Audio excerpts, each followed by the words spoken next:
இங்கே வந்து ஈரானை ஒன்றும் இல்லாமல் அழிக்கணுன்றது அமெரிக்காவுடைய ஆசை, இஸ்ரேலை ஒன்றும் இல்லாமல் பண்ணணுன்றது ஈரானுடைய ஆசை. ஸோ இந்த கான்ஃப்ளிக்டில் தான் அந்த சண்டை நடந்துட்டுருக்கு.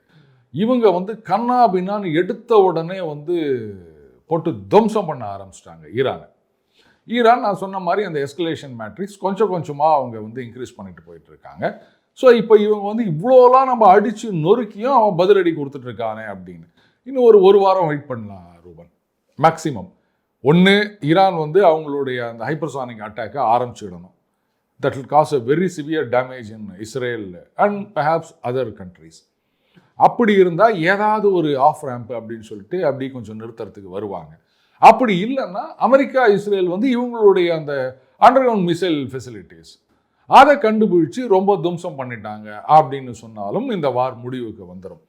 ஏன் வந்து ஈரானால் 6 மாதத்துக்கெல்லாம் கண்டினியூ பண்ண முடியாது அப்படின்னு கேட்டிங்கன்னா, உக்ரைனுக்கு வந்து ஒட்டுமொத்த அமெரிக்கா, யூரோப்பியன் யூனியன் அவங்க பாட்டுக்கு சப்ளை பண்ணின்னுக்கிறாங்க.